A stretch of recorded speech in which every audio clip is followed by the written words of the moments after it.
Hello everybody, welcome to Grace Physio channel. Myself Dr. Anjali, and today we are going to talk about osteoarthritis as this is the most common condition among majority of individuals. So in this video the points which we are going to cover is what actually osteoarthritis is, what are its clinical features, that is signs and symptoms, the pathophysiology of osteoarthritis, ऐसे basically कौन से changes है joints के अंदर which leads to degeneration of the joint, examination, what are the various examination findings which one can find while examining the patient, and investigations, कौन से ऐसे test होते हैं जिससे हम बिल्कुल इसके डायग्नोज को कंफर्म कर सकते हैं that this is osteoarthritis, and at last its management.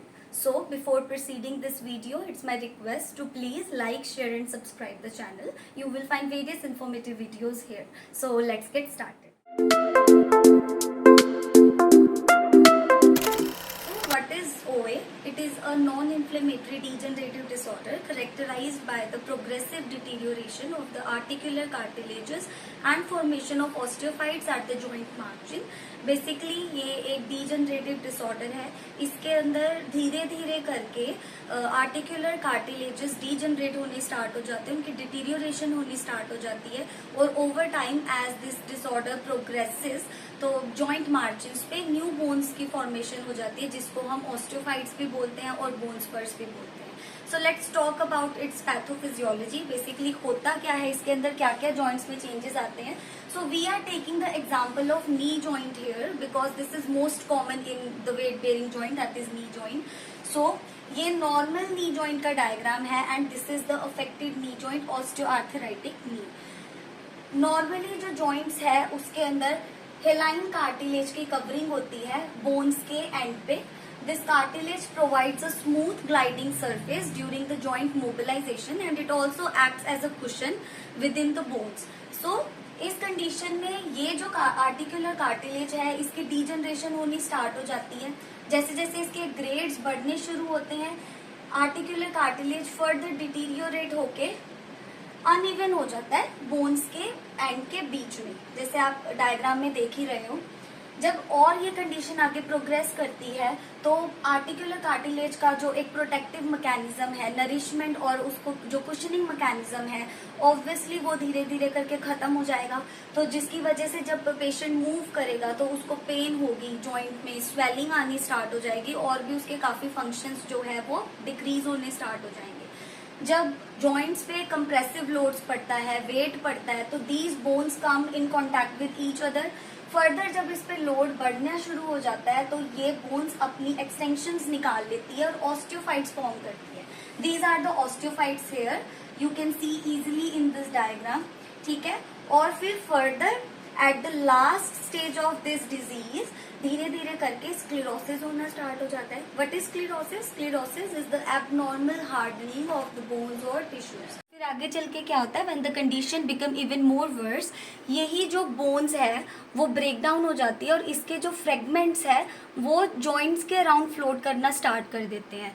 तो इसकी वजह से आपने कई बार देखा होगा कि पेशेंट जब आता है डॉक्टर के पास, थेरेपिस्ट के पास, तो पेशेंट यही कॉमन कंप्लेन लेके आता है कि मूवमेंट करते हुए हमारा जो गोड्डा है वो जाम हो जाता है, एक ही पोजीशन में रह जाता है, ना आगे मूवमेंट होती है ना अपनी ओरिजिनल पोजीशन पे वो आ पाता है. तो वो इसी वजह से होता है कि जो बोन्स के पीसेस है वो कभी कभी जॉइंट के अराउंड जो फ्लोट करते हैं वो जॉइंट के बीच में आ जाते हैं और फिर आगे पेशेंट को बहुत ज़्यादा इंटेंसिव पेन होना स्टार्ट.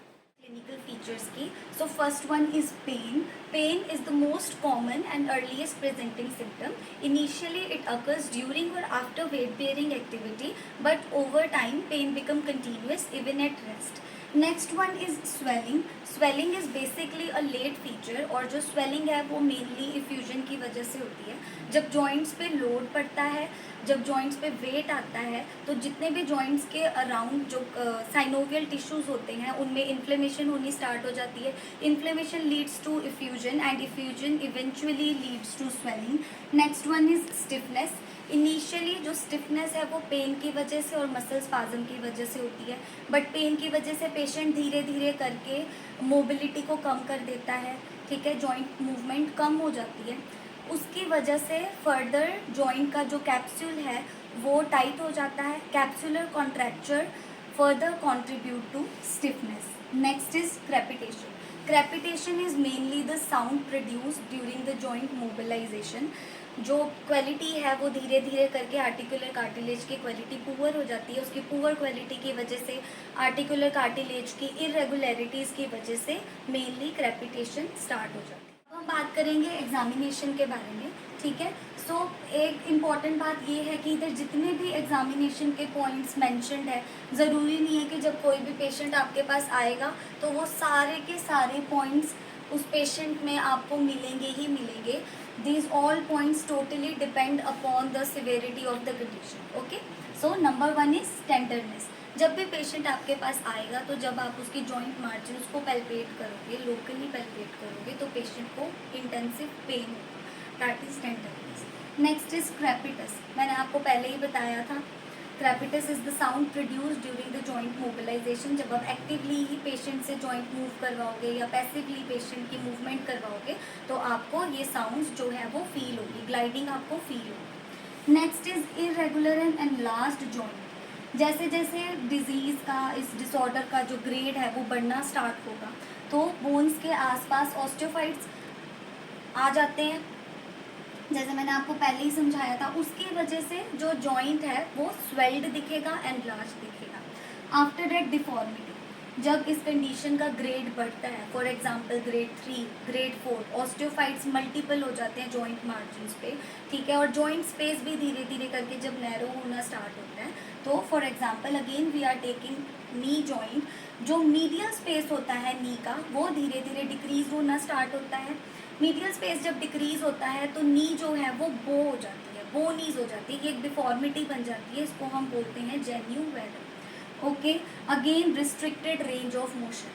आप ये नोटिस करोगे कि पेन की वजह से, मसल स्पाज्म की वजह से पेशेंट की जो रेंज ऑफ मोशन है, पेशेंट की जो रेंज है वो भी कम हो गई है. पेशेंट की मूवमेंट जो है वो कम हो गई है as compare to the normal side. Last one is muscle wasting. Muscle की जो टोन है, उसकी जो एक फर्मनेस है वो भी डिक्रीज हो जाएगी. ठीक है. पेन की वजह से और मसल की पावर भी डिक्रीज हो जाएगी. हम बात करते हैं इन्वेस्टिगेशन की. हमारी जॉइंट्स के अंदर जितनी भी चेंजेस आ रहे हैं हमें कैसे पता चलेगा कि वो ऑस्टियोआर्थराइटिस के हैं. सो टू कंफर्म ओवे, जो most common and main investigation है वो टेस्ट है एक्सरे. एक्सरे का हम mostly antero posterior and lateral view patient को प्रिस्क्राइब करते हैं. But again it depends upon the type of joint. क्या वो शोल्डर जॉइंट है, नी जॉइंट है या वो बैक है, कौन सा जॉइंट है अफेक्टेड है जो ऑस्टियोआर्थराइटिस से. एक्सरे के व्यू जो है वो डिपेंड करता है हमारे जॉइंट. ओके. जब एक्सरे हो जाता है तो उसमें जो 3 मेजर पॉइंट्स जो है आइडेंटिफाई होते हैं एक्सरे के अंदर, जो चेंजेस दिखते हैं वो है joint space narrowing, formation of osteophytes and deformity. X-ray हो गया. एक्सरे अब हमने देख भी लिया, बट हमको ये कैसे पता चलेगा कि जो डिजीज़ है वो किस एक्सटेंट तक बढ़ चुकी है, किस ग्रेड में पहुंच गई है. So depending upon the severity of ओवे इट हैज़ टोटल 4 ग्रेड्स. इसके 4 ग्रेड्स हैं. Grade 0, none, grade 1, doubtful, grade 2, minimal, grade 3 is moderate and grade 4 is severe. So grade 1 में क्या होता है, ग्रेड 1 में कोई भी हमको डीजनरेटिव चेंजेस एक्सरे के अंदर नोटिसेबल नहीं होगा. Grade 1 is doubtful. Doubtful joint space narrowing, कोई जॉइंट स्पेस नैरोइंग इसमें हमें नोटिस नहीं होगी, बट एक ऑस्टियोफाइटिक लिपिंग हमें नोटिस होगी. इसमें ऑस्टियोफाइट्स की एक लेयर बोन एंड्स पे हमको नोटिस होनी स्टार्ट हो जाएगी. Next is grade 2. ग्रेड 2 में पॉसिबल जॉइंट स्पेस नैरोइंग है, ऑस्टियोफाइट्स डेवलप होना स्टार्ट हो जाएंगे. ओके. एंड ग्रेड 3 के अंदर मल्टीपल ऑस्टियोफाइट्स होंगे बट वो साइज में मॉडरेट होंगे. जॉइंट स्पेस नैरोइंग इसमें ऑब्वियसली दिखेगी हमको. स्क्लेरोसिस होगा but sclerosis is not severe, minimal sclerosis.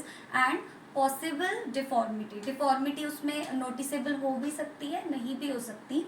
Then grade 4 is severe, इसमें पॉसिबल जॉइंट स्पेस नैरोइंग है, मार्क्स क्लिरोसिस है, लार्जर ऑस्टियोफाइट्स है एंड डेफिनेट डिफॉर्मिटी है। ठीक है, तो एक्सरे को देख के हम ये सारी चेंजेस को आइडेंटिफाई कर सकते हैं, उसके सिविरिटी को आइडेंटिफाई कर सकते हैं और ग्रेड्स को भी आइडेंटिफाई कर सकते हैं। अब हम बात करते हैं इसकी मैनेजमेंट की। So the main principle of management is to rehabilitate the patient and restore its functional abilities, to delay the occurrence of disease if it has not begun yet, and to maintain the muscle strength, to reduce the symptoms. तो basically जो management है it follows the two pathway, conservative approach and surgical approach. Let's talk about the conservative approach first. Conservative approach में हम patient को analgesics prescribe कर सकते हैं pen को सप्रेस करने के लिए, और इसके अलावा हम पेशेंट को एडवाइस कर सकते हैं कि वो ओबीस पेशेंट अगर है तो अपने वेट पे पूरी तरीके से ध्यान दे, क्योंकि ओबीस पेशेंट के जॉइंट्स पे सबसे ज़्यादा लोड पड़ता है which leads to the further deterioration of the joint. और हम पेशेंट को अच्छे से समझाएंगे कि जितनी भी जर्की मूवमेंट्स है पेशेंट उसको अवॉइड करे, ताकि एक्सेसिव स्ट्रेन जॉइंट पे ना पड़े और कोई भी सेकेंडरी चेन जॉइंट के अंदर ना आए। Next, talking about the surgical management, surgery is indicated if the disease is progressively increasing and the pain is not relieved by conservative management. Surgery हम बेसिकली जो है वो ग्रेड 4 भी इंडिकेट करते हैं जब जॉइंट पूरी तरीके से डिफॉर्म्ड हो जाता है, and one and only alternative intervention in surgery is total joint replacement. Physiotherapy play a most important role in the treatment of OA. Physiotherapy management के बारे में हम सेकेंड वीडियो में बात करेंगे। So stay tuned till the next video and don't forget to like, share and subscribe the channel.